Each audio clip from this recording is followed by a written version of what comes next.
Olá, patriotas! Começando mais um Bate-Papo Brasil 200. Denis Salvo apresentando. E hoje aqui com Sargento Nantes. Muito obrigado. Obrigado Pelo convite. Obrigado a todos aí que estão nos assistindo também aí.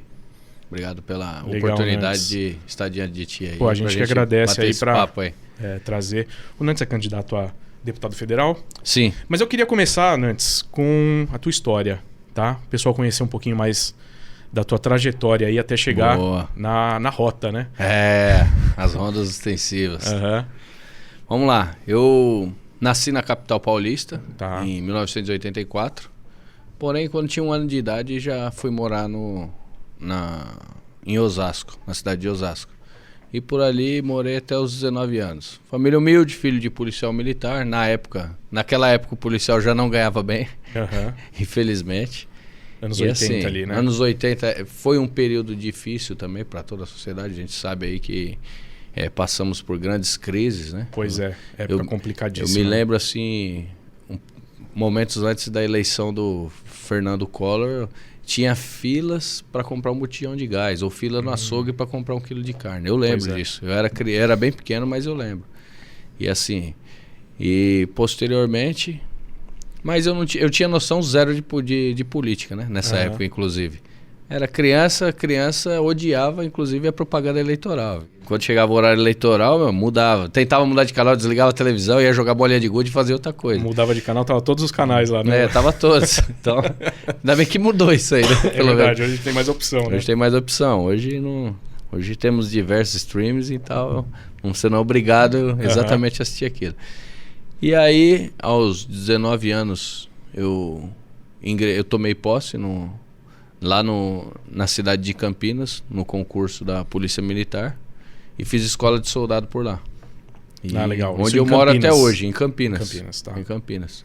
Legal. Aí, quando eu tinha menos de 1 ano de polícia, menos de 1 ano na polícia, policial, né, trabalhando... 1 ano após a formação, aliás, menos de 1 ano de rua, eu fui baleado. Caramba. Aí fui baleado, tomei, na época, 5 disparos e falei, aqui parou, aqui estagnou minha carreira, né? Não vou... Com menos de 1 ano. Tinha sonho de ser oficial ou pelo menos frequentar o curso de sargento. Então, assim, no primeiro momento, minha cabeça entrou em parafuso. Eu falei, caramba, acabou, já era, pra mim acabou aqui. Nossa, cara, que loucura. Menos de 1 ano você já teve esse... Menos de 1 ano eu já tive esse embate. Nossa. Fui baleado. Redução do salário na época. Hoje ainda, se afastar por motivos médicos, você recebe. Na época, o salário caiu pra caramba. Mesmo motivo médico da profissão de ter sido baleado. Exato. Você também... assim, hoje existem, principalmente na composição salarial do policial militar, existem alguns gatilhos que entram como bônus, como prêmios, que não compõem o salário. Tá. Então, a partir do momento que você se afasta, você perde todos aqueles bônus. Bônus, por exemplo, por comparecimento, diárias auxiliares. Sei. Por exemplo, ou você veio trabalhar, você recebe essas diárias. Por estar trabalhando, você tem alguns bônus lá? Você tem alguns bônus. Não trabalhou, ou se afastou por um isso. motivo médico, por exemplo, se envolveu numa ocorrência, se machucou. Salvo exceção do caso de você estar de serviço, se o policial estiver de folga, ele vai ter grandes problemas financeiros. Nossa, ele vai ter a redução salarial e, infelizmente, ele não vai conseguir fazer o bico também, que geralmente é um complemento, porque o salário policial é baixo. Na folga, basicamente todos os policiais eles fazem bico, né? Nossa, mas é um absurdo isso, cara. É muita coisa que a gente não sabe, É muita né? coisa que não chega na ponta da linha. A população não enxerga, não tem noção do que acontece. Nossa, mesmo com todo esse risco, né, que você já corre, sim, você tem esse... Nossa, é um absurdo. Então, assim, a gente corre risco de serviço e de folga. No caso, eu fui baleado de folga, né? Tá. Nesse evento. E aí, fiquei alguns meses afastado, fiz tratamento médico, tratamento fisioterapêutico, consegui me recuperar. Recuperei quase 100% o membro inferior direito, né? No caso, meu pé tinha ficado imóvel, saí de cadeira de roda do hospital, foi bem grave. Consegui recuperar e voltei a atuar na rua, porque eu era recruta, eu queria Queria tatuar. Eu queria atuar. Deixa eu fazer uma pergunta. De pequeno você queria ser policial? Porque criança, nessa época, principalmente, respondia muito, né? Queria ser meu pai é policial, né? Tá. Meu pai é policial. Então você já tinha essa na família? Então eu já tinha. Eu cresci dentro do quartel, sempre indo, convivendo com policiais, amigos dele. Então eu queria muito. Durante a adolescência, meio que eu abandonei esse desejo. A ideia.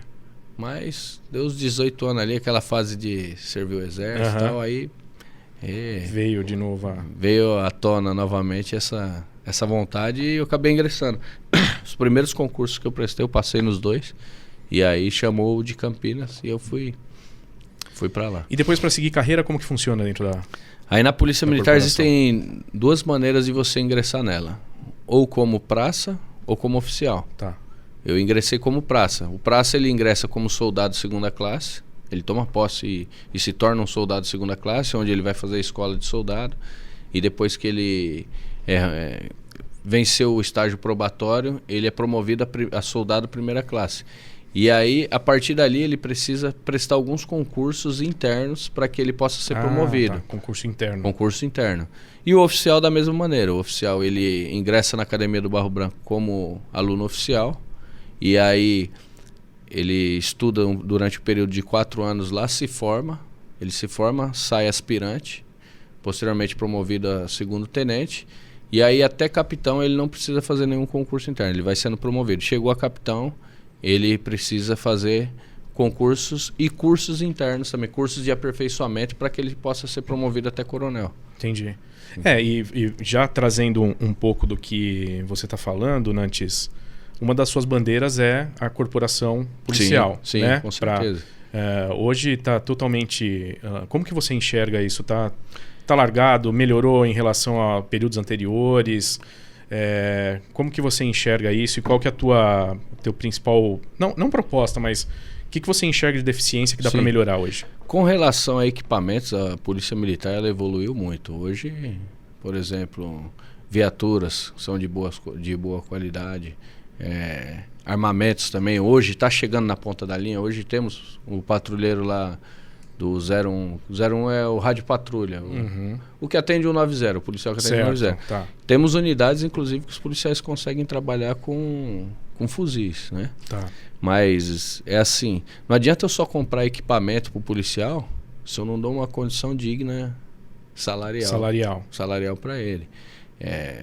Um salário de um policial hoje, ele que está iniciando, um policial de carreira média, se ele for soldado ou cabo, vai gerar em torno de 3 a 4 mil reais. Tá.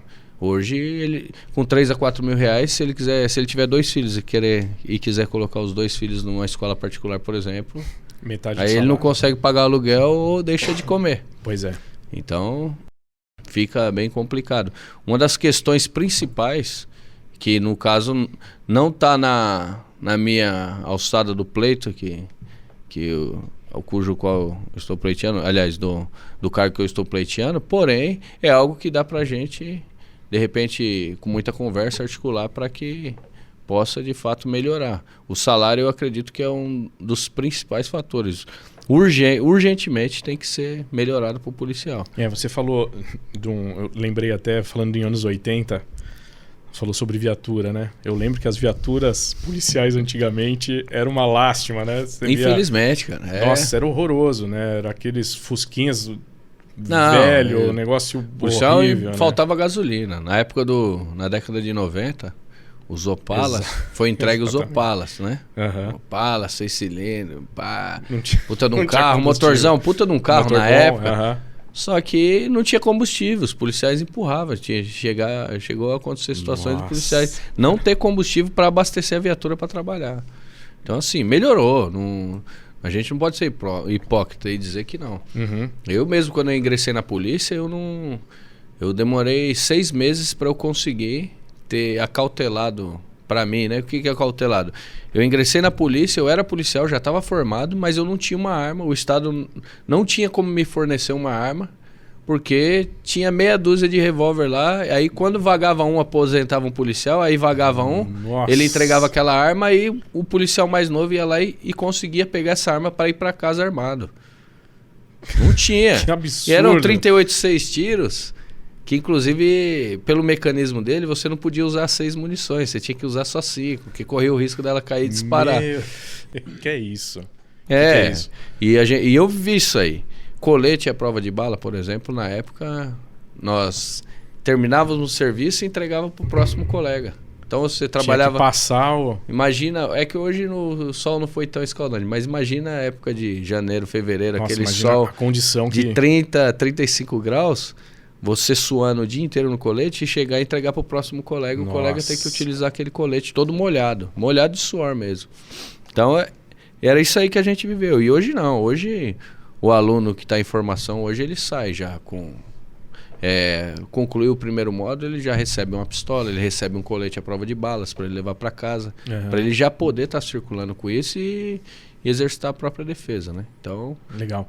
Então, a melhoria hoje seria, não, continuidade, obviamente, de material bélico e tudo mais. Sim. Mas a melhoria de salários... Mas a principal salarial. Tá. Hoje é uma reclamação... geral ali o que a gente percebe, que a gente vive e observa. Não tem, infelizmente, o salário ele não é reconhecido da maneira... E assim, não estamos inventando, não é algo de sindicalista que está falando, porra, meu, não, tipo assim, minha vida tá boa, mas eu quero arrumar um problema aqui e fazer explodir. Não. Se a gente pegar e colocar numa régua todos os demais estados do país, você vê que nós estamos ali... figurando entre o último, penúltimo. Estamos disputando ali o último, penúltimo lugar de salário. São Paulo. São Paulo. O estado mais rico da nação. E sempre... você sempre ouve falar dos governantes que a coisa vai melhorar e nunca acontece. Papo de campanha, sempre. Iremos elevar a Polícia Militar, o salário da Polícia Militar onde deveria estar, ao teto de Brasília, que geralmente o salário maior é o do Distrito Federal. Iremos levar ao mesmo patamar. Só a Polícia Militar só vai perder para o estado do Distrito Federal, vai ser a polícia mais bem paga. É sempre a mesma conversa de campanha. E onde que está o problema em resolver isso? Porque depende isso depende só do governo. Um dos principais pontos que eu vejo, assim, São Paulo recolhe muitos impostos. Os impostos vão... Isso aí eu vi durante os anos na polícia, tá? Eu vivi. O que acontece? Boa parte dos impostos sobem para o governo federal e são repassados aos demais estados. E o que acontece? Muitas das vezes, em oportunidades anteriores, em outros governos, não estou nem falando do governo atual, mas eu vi que a falta de alinhamento do governo federal com o governo estadual prejudicava e muito. Porque muitas das vezes todos os demais estados estavam recebendo um auxílio Copa, por exemplo. Época da Copa do Mundo. O governo do PT no governo federal, o governo do PSDB em São Paulo. Foi repassado para policiais de todos os estados da nação onde ia ser sede dos jogos. Foi repassado um auxílio durante um período, acho que de 2 ou 3 anos. E o estado de São Paulo, o governo rejeitou e não quis que esse incentivo do governo federal à Força de Segurança fosse repassado, porque, na ideia do governador de São Paulo, estaria fazendo propaganda política o governador federal, o governo federal. Cara. Tá entendendo? Então, aquela briga política e o polícia tá aqui no meio, sendo espremido. Nossa, infelizmente. Na época era o Geraldo, né? Sim, era o Geraldo e que era a Dilma. Que a gente viu pra onde foi, né? Infelizmente aí. E agora estão alinhadíssimos, né? Ô Nantes, a gente conversou um pouquinho aqui antes sobre a retaguarda jurídica aos policiais, né? Sim. Isso é um negócio muito preocupante na corporação, pelo visto, né? Não, com certeza. Você tem propostas para isso? Dá para fazer algo diferente do que é hoje? Porque hoje praticamente não tem quase nada aí, pelo que você falou, né? Eu costumo dizer assim, eu sou um candidato que você não vai ver meu panfleto cheio de propostas milagrosas, porque geralmente o que acontece? A gente pega na rua, coisa mais linda, o cara prometendo o céu, as estrelas. Só que é o seguinte, eu tenho que ter noção que eu sendo eleito, eu vou estar num universo de mais de 500 pessoas. 513 pessoas, para ser mais exato. Então assim, eu sou um no meio de 513. É lógico que a gente vai lutar para fazer, mas o caminho a gente sabe. Recentemente, no ano retrasado, foi tentado passar o pacote anticrime. Inclusive o presidente comentou ontem. Foi tentado passar a excludente de ilicitude, que é para o policial não ser preso em ocorrências que ele se envolva de serviço. Tá? E, infelizmente, foi vetado. Então, hoje, quanto mais pessoas, quanto mais a gente conseguir fortalecer o grupo no Congresso de pessoas alinhadas com esse pensamento, é bem mais provável que isso sim passe. Eu vou ser mas temos que olhar no entorno todas as pessoas que possam estar alinhadas com esse tipo de pensamento, para que, de fato, possam ser concretizadas todas essas propostas que vêm do governo ou que surjam na casa mesmo. Certo. E que possam, de fato, ser levadas para frente e sancionadas. E hoje não tem uma representatividade no Congresso? Tem, mas ainda está pequena. Ainda é pequena? Ainda é pequena. Na eleição passada, se eu não me engano, foram 35 candidatos que certo. Foram eleitos, que estão ligados à segurança de alguma maneira. A segurança pública ou a segurança privada. Então, assim, candidatos que estariam alinhados com esse pensamento. Então, hoje é um número 35, não vai ser um pouquinho a mais que 5%. Aí um número pequeno. É um ainda, grito, né? É um grito na casa. É um grito pequenininho ainda, é um ruído. Já dá para fazer um ruído. Mas conforme a gente vai aumentando esse número, a gente consegue, de fato, fazer com que essas propostas passem e vão adiante para que sejam cumpridas, né? Perfeito. É assim, até um detalhe só para... Desculpa aí, não, mas pode... um detalhe que eu vivo, que eu sei, vivi até os dias de hoje e continuo vivendo. Além dessa retaguarda jurídica, o que acontece? Você sabia que o policial, principalmente aqui no estado de São Paulo, quando ele se envolve numa ocorrência, que ele tem algum tipo de problema, que ele precisa usar um advogado, você sabia que é feita uma vaquinha entre os colegas? Brincando. A gente já não ganha tão legal, né, meu? Não tem aquele salário. Não vou reclamar que não é um salário dos mais baixos, que eu sei que tem pessoas mais humildes que ganham menos. Mas pela profissão. Porém, mas pela profissão, maior, pelo risco, claro. deveria ser maior. E aí eu falo assim, já não tem um salário dos melhores, mas os policiais se reúnem, fazem vaquinha, juntam, colaboram. Hoje não tem nada antes, nada? Você não tem uma... Foi aprovado recentemente pelo governo, pelo Rodrigo Garcia, que agora o policial pode usar a defensoria pública. Que todo mundo era para poder usar. E agora, né? O policial pode. Não podia antes. Não. De certo modo, declarar atestado de pobreza, você pode. Declaração ali. Mas assim... Nossa, que loucura, cara. Bom, mas é bom a gente trazer esses assuntos, porque você vê uns absurdos aí. O pessoal defendendo uns absurdos e não tem ideia de tudo isso que vocês passam. Não tem. Assim, eu vou trazer um outro ponto. Tem também, obviamente, os abusos e Concordo. Coisas... Não discordo em nenhum ponto. Como em qualquer outra profissão. Perfeito. Só que eu falo, se a gente jogar no universo de hoje 80 mil homens da ativa e mais 200 mil veteranos, se a gente jogar nesse universo, é mínimo. Só que geralmente é explorado só o que dá errado. Só aquela parcela... Eu costumo dizer, a Polícia Militar, ela trabalha...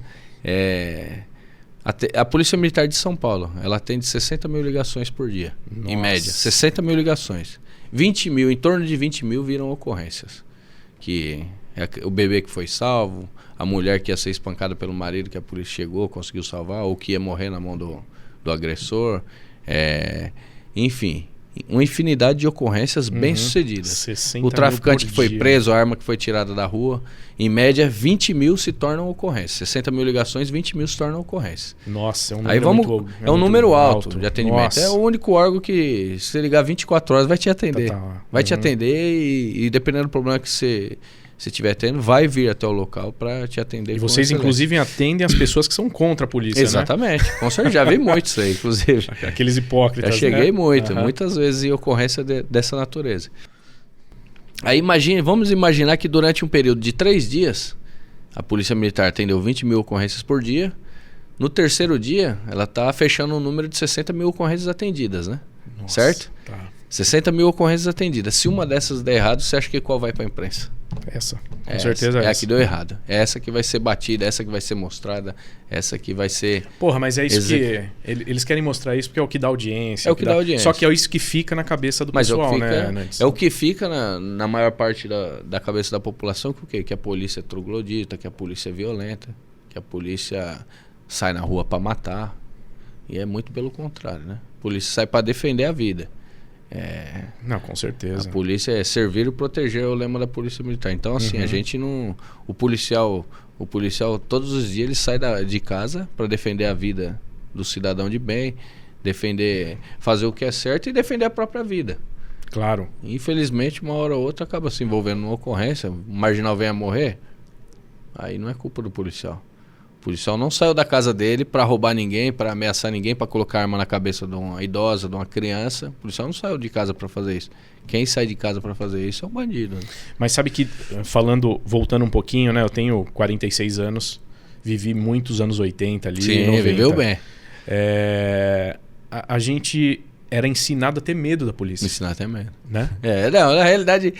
Eu costumo dizer assim, a né? polícia aí tá chegando, o medo né? tá atrelado ao respeito, né? Mas assim, era uma época, de fato, era uma época mais rígida, mais dura. Até os policiais mesmo eram mais... A sociedade em si era mais... Sim, sim. A sociedade em si, você a parar diferença pra... é muito grande. Não só medo da polícia, né? Eu tenho certeza que você tinha medo do vizinho. Porque se ele reclamasse pro seu pai, você ia ter problema. A gente estava acostumado a respeitar o vizinho, a respeitar os mais velhos. E assim, a sociedade mudou, né? A sociedade mudou. O respeito era muito diferente. O respeito mesmo. era grande. E trazendo isso, né? Eu lembro que a gente... Tinha até as frases, né? Olha lá, cuidado aí que a polícia tá chegando. Então, você tinha esse medo e você acaba levando isso, né? Sim. Então, esse conceito que você leva é que talvez traga esse tipo de informação que querem passar para você, né? Sim. É um absurdo, né? Sim, então é legal a gente trazer esses pontos. E a rota, falando um pouquinho da rota, a rota é da década de 70, né? Sim. E assim, eu costumo dizer que a doutrina de rota ela é muito sábia. Tem até um jargão nosso que é: toda abordagem, ou você prende um bandido ou você faz um amigo, né? Então, assim, e de fato mesmo, assim, a gente procura na abordagem. Eu abordei, historiei, verifiquei um cidadão de bem, boa noite, vai com Deus, na maior educação. Tratar bem você, sua família. Costumamos dizer internamente lá na unidade o quê? Principalmente para quem está chegando. Trate o cidadão de bem como se fosse seu familiar. Perfeito, porque amanhã legal. Pode ser ele sendo abordado. É verdade. Então, assim, todo mundo lá tem essa consciência. E agora o bandido é assim, se o bandido agir dentro da educação e estiver dentro da lei, ele não tiver com nada de errado, ele vai ser bem tratado na medida do possível. Agora, se ele quiser desacreditar, quiser, usando o jargão, testar o sistema, agir, ele vai ter o que ele está pedindo. Mas, do contrário... Ô Nantes, por que cargas d'água à esquerda quer acabar com a polícia militar, quer acabar com a polícia... Vamos lá? Sinceramente, eu não entendo. Eu queria que você trouxesse teu ponto de vista aí, porque... E é algo assim, ó... Parece uma idiotice, né? Mas eu vou falar, eu já tenho mais de 10 anos que eu converso sobre isso. Talvez se a pessoa... Eu viajei muitos anos de ônibus, né? Para vir para São Paulo, né? Então eu estava sempre nos ônibus intermunicipais. Moro em Campinas até hoje e viajo para São Paulo para trabalhar no quartel. Então um dia sim, um dia não. Na realidade, todo dia eu estava no ônibus. Um dia para vir e outro dia para voltar. Então, assim, e eu sempre conversava com as pessoas o quê? Que você desmilitarizar, porque na realidade quer acabar com a polícia militar. Exato. Eu nunca ouvi falar que vai acabar com a Guarda Civil.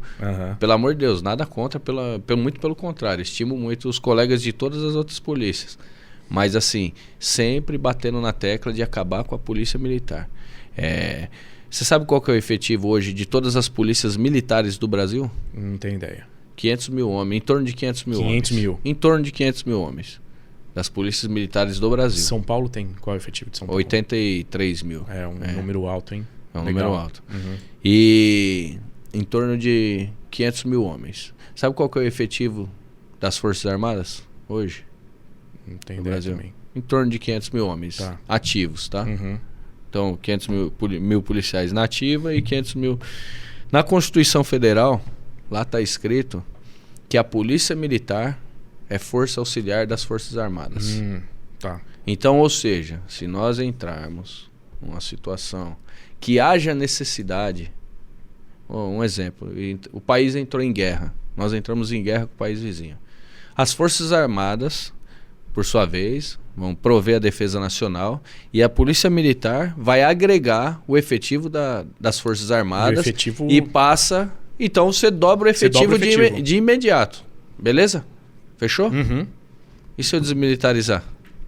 Já caiu pela metade. Eu derrubei pela metade o efetivo das Forças Armadas, beleza? Se eu desmilitarizar, essa tropa aqui, que é Força Auxiliar das Forças Armadas, vai estar subordinada a quem? E aí a gente passa a observar, que eu já falava lá atrás, nós tivemos isso aqui de tomar um golpe, tá? Sim. Golpe socialista. Mas tivemos isso aqui.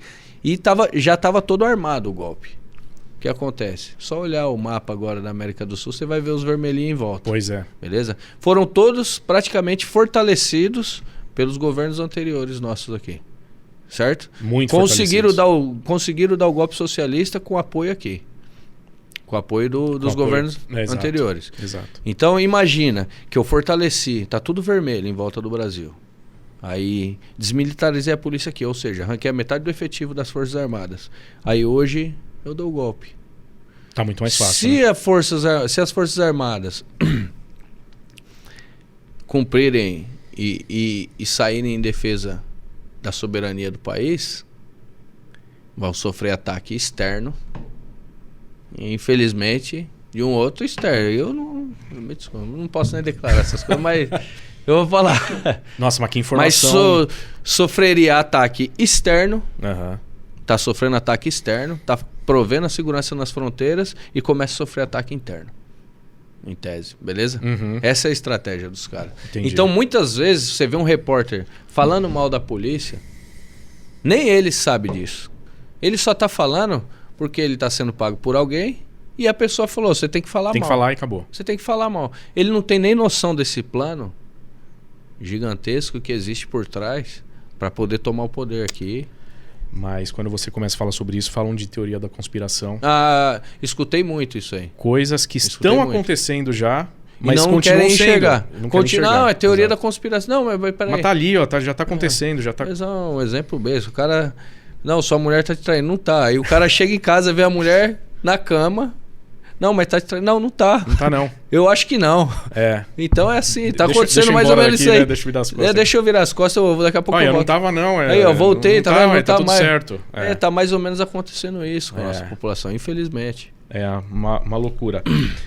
Vamos passar um pouquinho pra educação? Sim. Que a gente conversou um pouquinho, né? Boa. Hoje eu vi que você defende mais ensino técnico, escolas integrais. Sim. Né? Até a educação infantil, que está hoje precária também, né? Eu acho que o ensino no geral no Brasil é precário. Sim. Esse modelo é ultrapassado. A gente até teve uma entrevista aqui hoje sobre isso.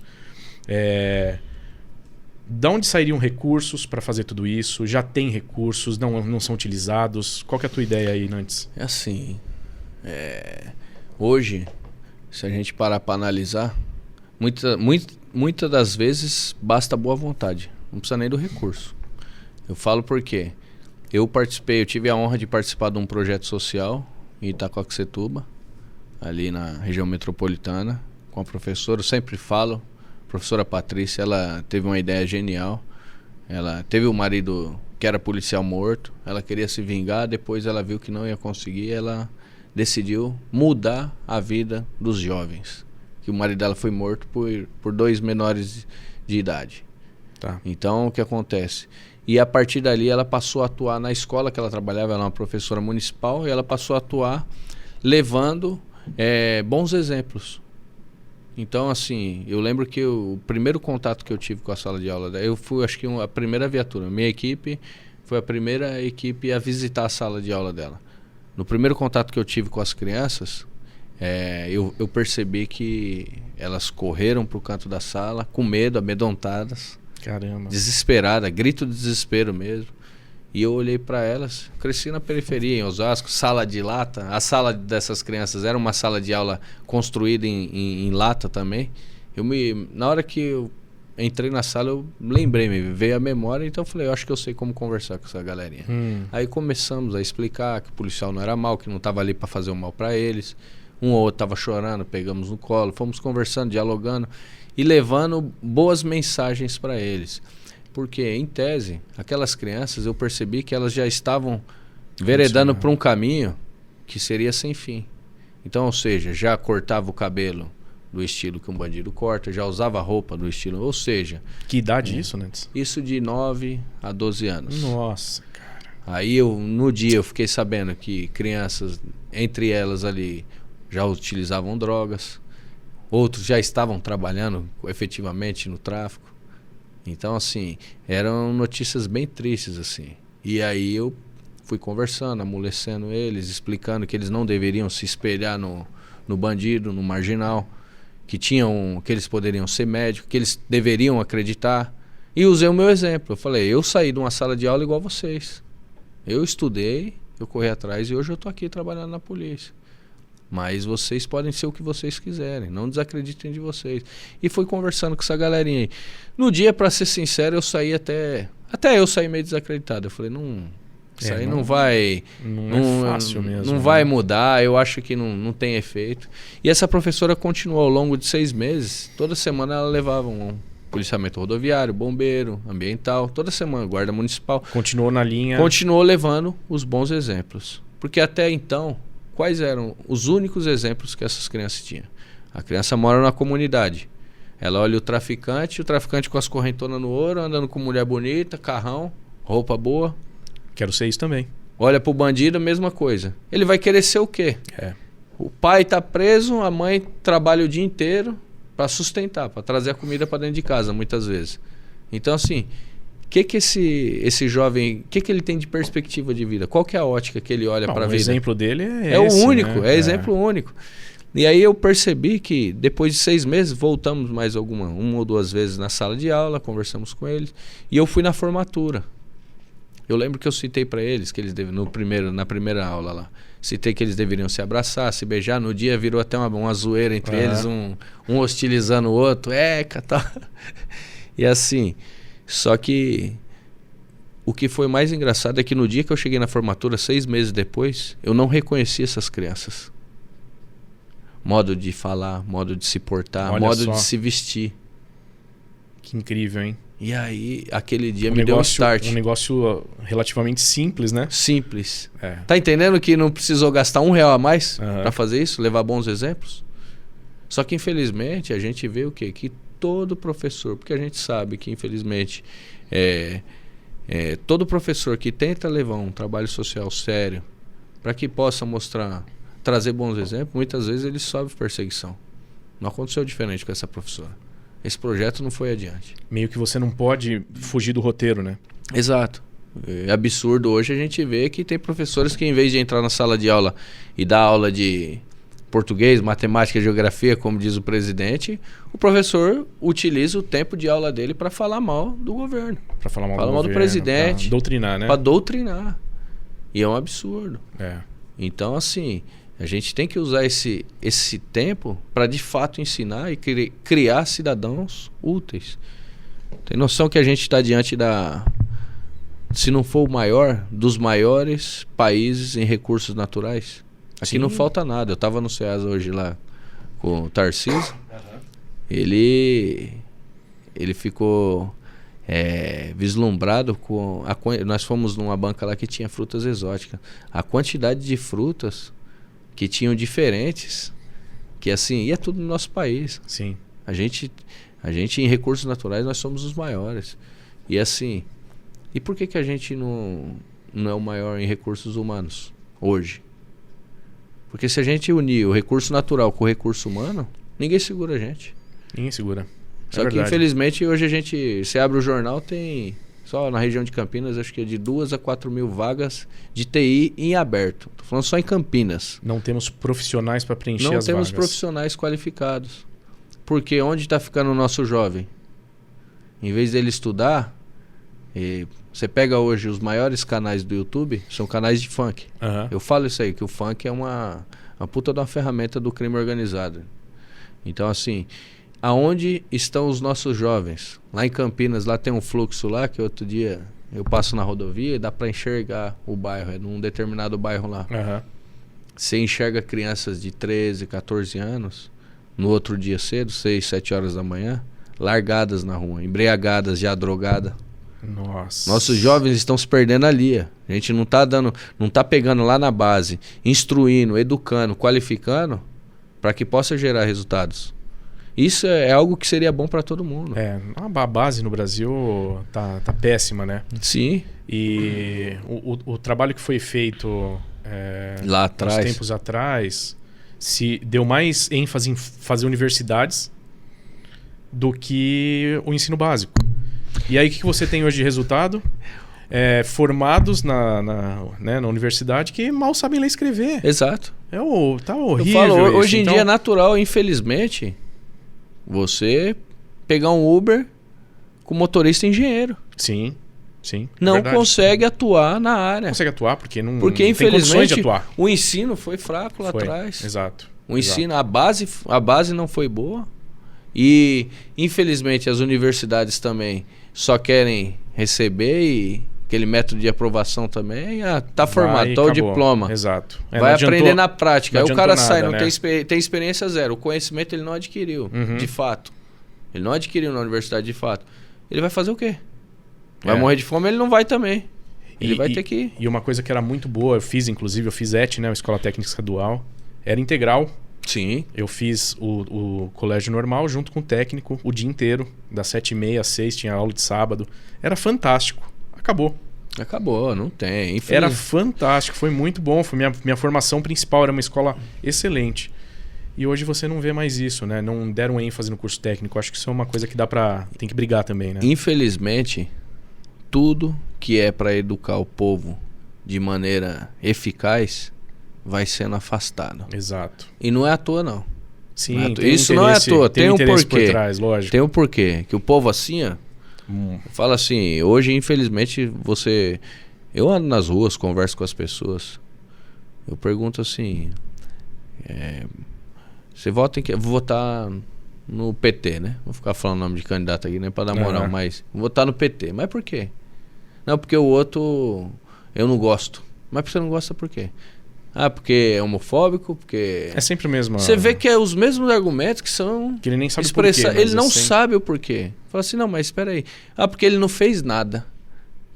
Aí outro dia eu peguei uma pessoa, tava até num posto de gasolina, eu falei, você pode me dar 2 minutinhos? Aí eu abri tudo que foi feito pelo governo. Dá uma olhada, isso aqui. Sabe essas pessoas aqui? Elas não tinham água. Chegou. Sabe essa estrada aqui? Ó, ficou mais de 10 anos aqui, as pessoas atolando o caminhão aqui. Uhum. Foi feito. E a gente vai falando e vai quebrando. Como não fez nada? Foi feito. Então, assim, mas infelizmente não é culpa dessa pessoa que tá tapada. É culpa da pessoa que intencionalmente deixou de dar educação para ela. Exatamente. E criar uma independência. Então, é o que chega, mental. É o que você falou ali na periferia, nessas escolas, né? Molecada, o que chega para eles? É o que né? chega. Que informação que chega para eles? Chega. O que a professora está ensinando? Exato. Que exemplo que eles têm? Né? Sim. Então tudo isso vai formando e tirando as oportunidades de você enxergar um futuro melhor, né? Para você mesmo, para a família e para os filhos, né? Então, Nantes, a tua ideia em relação à educação seria fomentar isso, melhorar, aumentar cursos técnicos, educação básica? Trazer, de fato, uma das vertentes que pode ser atuado, que infelizmente hoje você vê que dificilmente consegue se colocar uma escola cívico-militar. Tá. Mas vai militarizar as crianças. Não quer, a questão não é militarizar ou não militarizar. É que, infelizmente, eu falo como medida emergencial. Hoje, por exemplo, só voltando um pouco, a segurança pública hoje ela atua apagando incêndio. Uhum. O ideal é que eu eduque lá atrás para não prender amanhã. Para não ter que prender amanhã. E da mesma maneira, hoje como que eu apagaria um incêndio da educação? Com escolas cívicos militares. Por quê? Infelizmente, a juventude, essa meninada que está aqui, eles não entendem o que são regras e disciplina. Perfeito. Porque eles não aprendem dentro de casa isso. E não vão aprender na escola. E a sociedade vive à base de regras e disciplinas, querendo ou não. Sim, se você não seguir regras... É a base da civilização. É a base da civilização. Se você não seguir... você não vai em lugar nenhum. Que liberdade que a gente tem sem Exato. isso, né? Não adianta, né? E aí, voltando, né? Hoje eu tô bem falando dos anos 80 aqui. Sim, da hora. Hoje... Mas mesmo não tendo, não sendo militar a escola que eu estudei, era até uma escola adventista, né? Sim. Que é um colégio religioso, né? Eu conheço, pô. Os meus meninos estudam. Na época... É bem rígido, é pior, é mais Era rígido bem que militar. rígido, era bem rígido. É mais rígido que cívico Era militar, bem rígido. cara. Não, mas é até a hoje. A gente fazia formação de fila, Sim. cantava o hino nacional. Sim. Tinha tinha um patriotismo ali, né? Coisa que foi sendo retirada. E aos isso é poucos. proposital. Sim, sim. Tinha disciplinas, OSPB, Educação Moral e Cívica, que não tem mais. Não tem. A gente tinha toda essa noção desde de pequeno. O respeito aos professores, né? Então, assim, coisas que foram sendo tiradas que eram normais nas escolas normais, não precisava ser militar para ter foi tudo tudo isso. Estratégia, né, dos caras, né? Então, esse retorno tem que acontecer. É o que eu falo. Tem que acontecer. É apagar o incêndio de hoje. Igual eu falei, o policial hoje ele sai pra rua, ele troca tiro, ele mata o bandido, porque ele tá apagando um incêndio que tá encandecido, meu. Hoje em dia a pessoa não anda na esquina sem ser roubada, sem perder o celular. Se andar com o celular marcando, vai ser roubada. É verdade. Pode ter certeza que vai ser roubada. E a polícia tá apagando um incêndio de um rombo que foi feito lá atrás. E da mesma maneira, na educação também foi feito esse estrago. E agora, como que a gente... Só que, um detalhe, vou citar o exemplo de Campinas de novo, que eu estou mais próximo lá. Foi tentado levar uma escola cívico-militar para Campinas, com apoio dos pais, tá? Todos queriam, mas foi reprovado na Câmara dos Vereadores. Por quê? Vamos militarizar. Não é isso, meu. Não querem que deixem as pessoas mais inteligentes. Infelizmente, muitas pessoas... a ponta da linha não enxerga isso. Irmão, estamos querendo levar conhecimento, que conhecimento é liberdade. Você vai ser livre. Perfeito.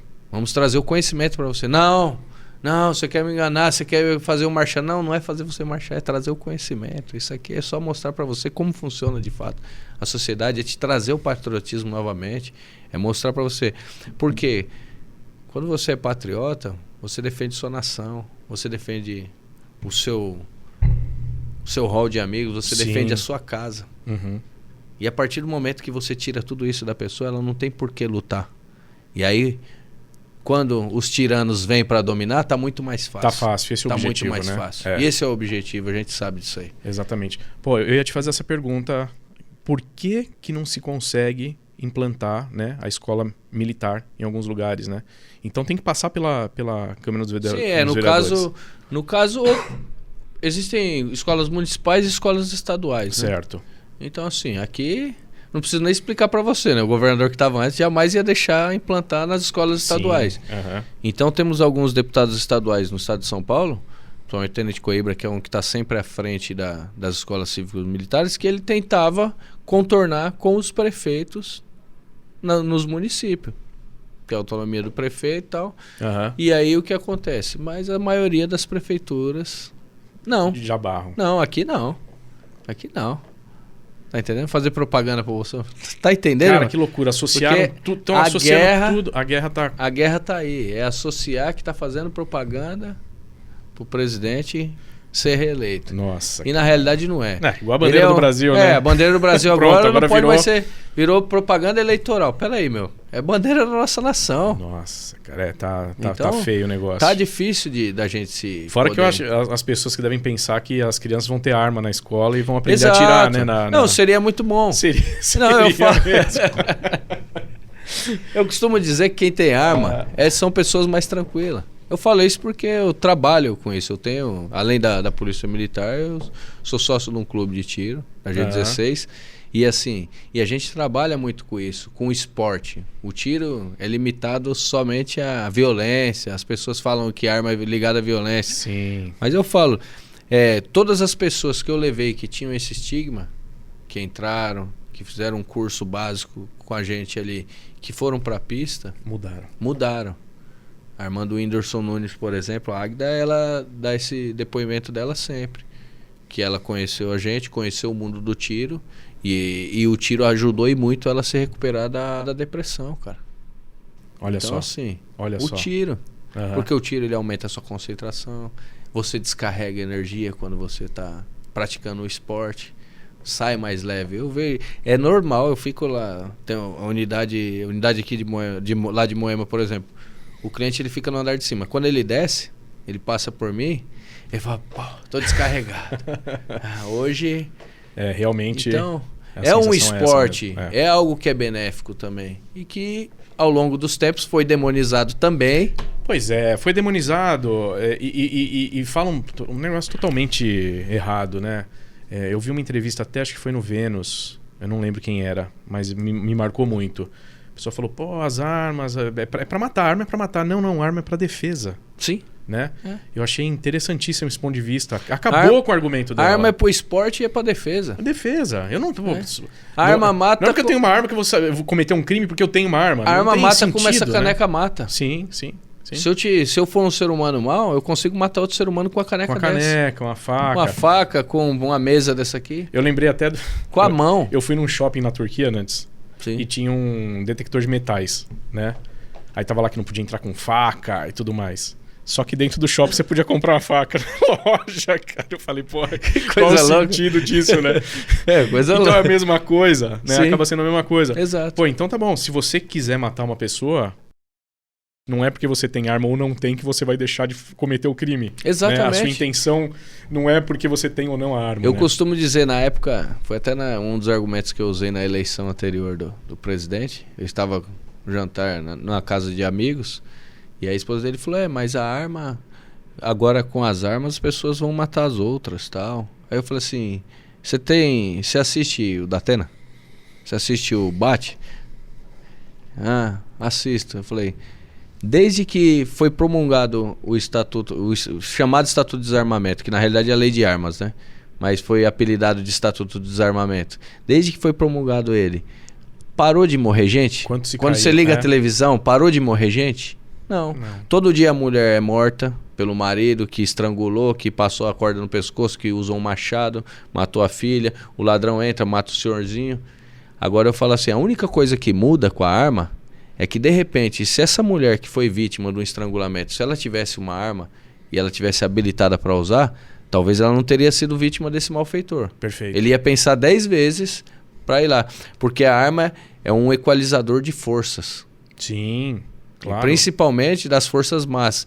Quando chegam, fala, peraí, ali não dá para mexer. É melhor eu ficar quieto. E outra, assim, só a hipótese de aumentar o número de armas e um bandido que vai te abordar num farol...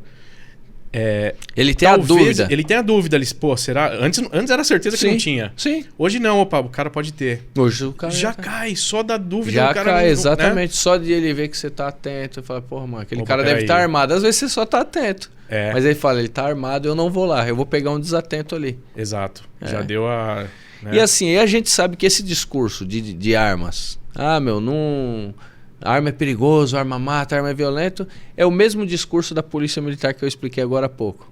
Isso aí, na realidade, é toda uma estratégia por trás que foi sendo colocado. Durante muitos anos, Porque que é mais fácil? Eu dominar um povo armado? Ou desarmado? Um povo armado, patriota e culto? Ou um povo, infelizmente, com a cultura baixa, desarmado e tá patriotismo zero? O que é mais fácil de eu dominar? Exatamente. Então, tá aí, fica a resposta aí.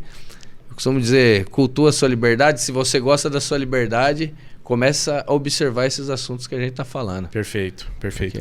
Ô Nantes, vamos falar um pouquinho da combate à violência contra a mulher, né?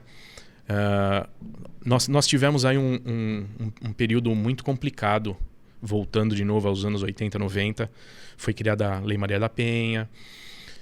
Ainda está muito defasado isso para ajudar as mulheres. As mulheres ainda têm medo de denúncia. Sim. Eu queria saber um pouquinho aí desses dados. Infelizmente, isso é algo que requer um trabalho muito mais conscientizador do que qualquer outra coisa. Porque muitas das vezes, infelizmente, as vítimas, por talvez uma síndrome de Estocolmo, né? Síndrome de Estocolmo é aquela síndrome, você sabe qual que é. E elas acabam até acobertando o agressor. Às vezes acontece, infelizmente, cara. Que loucura. Eu falo pra você porque eu converso com bastante colegas, principalmente na Polícia Civil, que eles que tocam a investigação. E eles falam que muitas das vezes, quando começa a ir pra frente o inquérito, a pessoa fala, não, deixa. Tá tranquilo, eu não quero mais. Cara, que loucura. Acontece. Mas é isso por medo ou não? Às vezes por medo, às vezes até por gostar, por gostar. amar.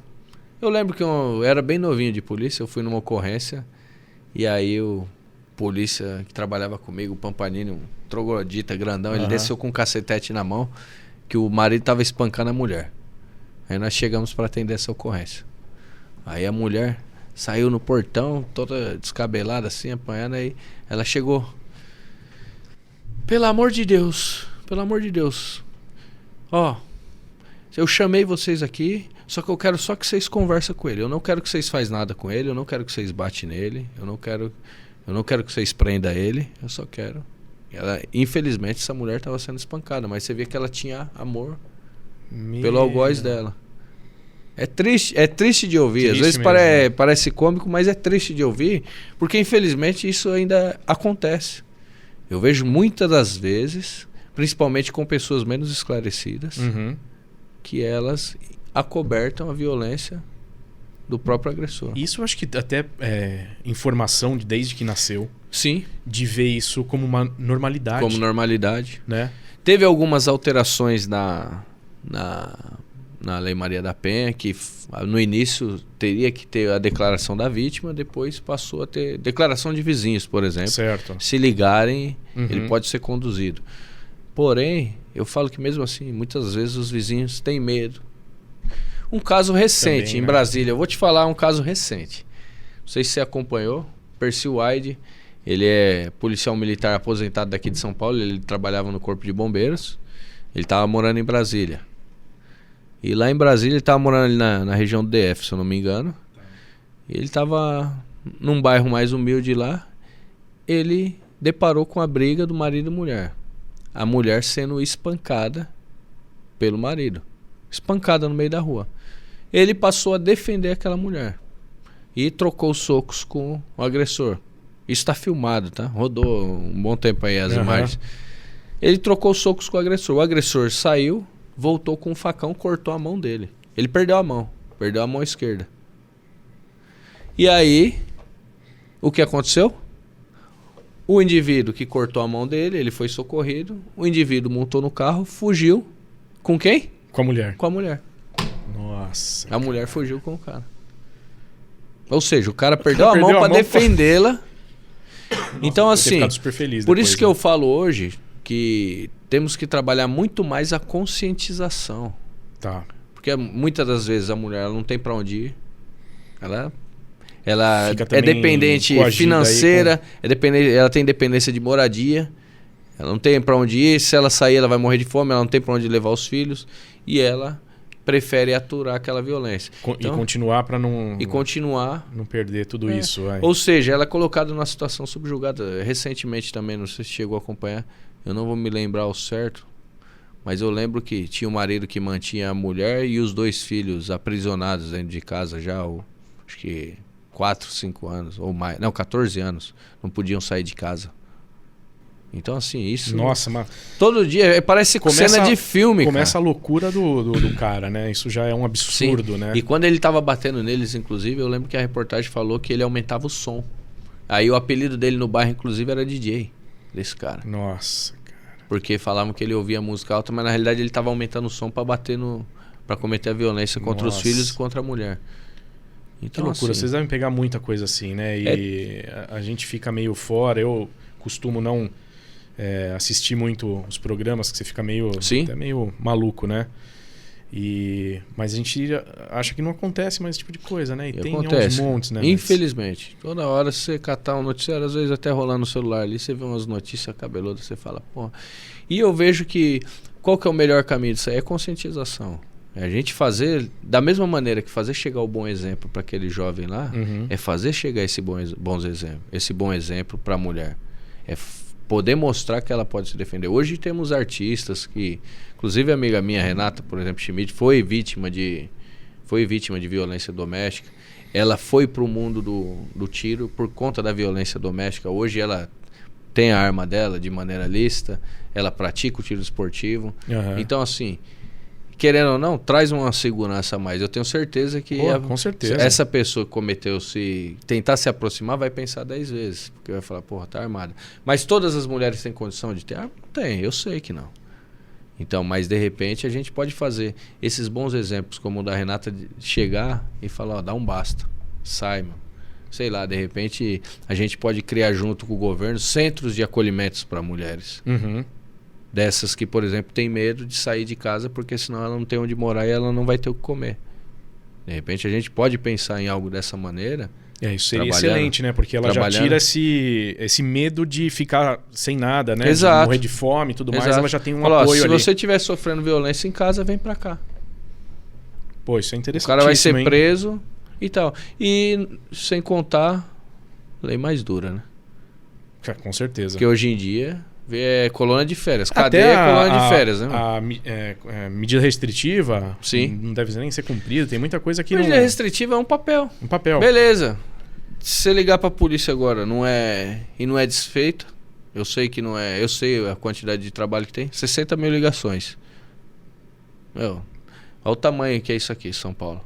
São Paulo é gigante. Não é brincadeira, né? Como é que eu vou cobrir toda essa área? Eu tenho 80 mil policiais, mesmo assim não dá pra cumprir. Não dá pra cobrir. A gente ainda tem guarda municipal, tem a polícia civil. Então, assim, tem o agente privado, que muitas vezes é o segurança de rua. Assim, mesmo assim a gente não consegue suprir toda essa necessidade de segurança. E aí, de repente, a medida restritiva, ela funciona, de fato, se o cara se aproximar. Mas a mulher vai ligar, muitas vezes ela tá sob risco. É verdade. Ela tá pulando um portão, pulando um muro pra entrar na casa. Ela tá trancando, o cara tá arrombando a porta. Nossa, que loucura, não? Então, de fato, a gente tem que mudar. Hoje existem, até é bom aproveitar a oportunidade para divulgar. Claro. A Polícia Militar, ela tem um aplicativo que você baixa, que com o número da ordem judicial da medida restritiva, ela consegue digitar e aí ela ativa esse aplicativo.